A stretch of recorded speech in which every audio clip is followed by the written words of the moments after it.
All right, and you see how your left turn signal is doing this rapid flashing. That's your signal that your rear left turn signal is bad. So when you see it flashing like that, that lets you know it's an indication that it needs to be changed.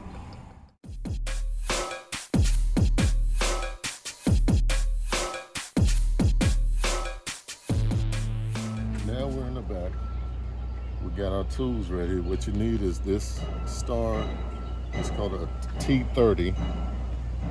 You need a star T30, and of course this screwdriver here, and you put that in there, and then you just use this to take out two screws. They're the only screws you need to remove. This one and this one here.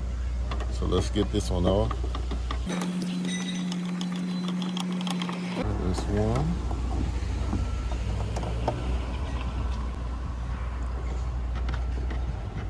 And this is two.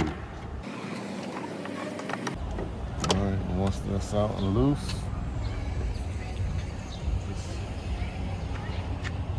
just take the screws off and just take them out.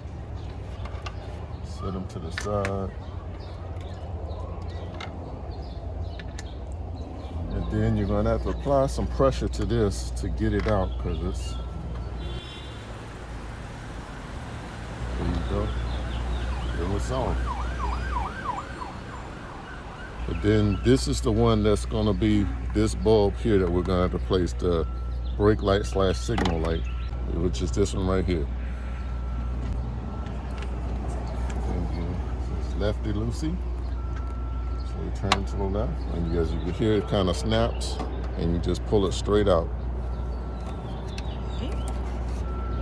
Then what you want to do is you want to take the old bulb out and just pull it straight out, just like that.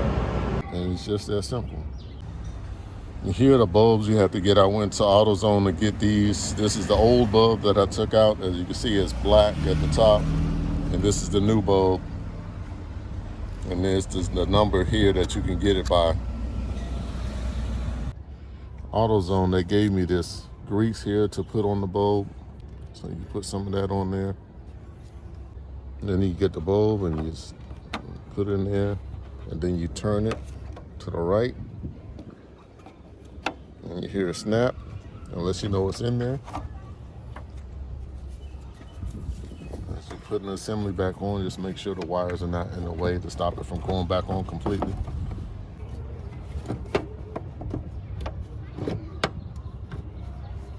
And then just push it on, and you should hear it snap. There, back in place. And then you can just put your screws back in.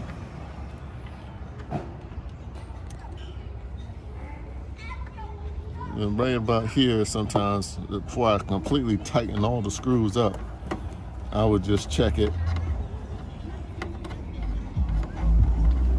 And you can actually check it. I can check it with my fob instead of having to turn the car on. And as you see, the light works. So I can tighten everything back up completely.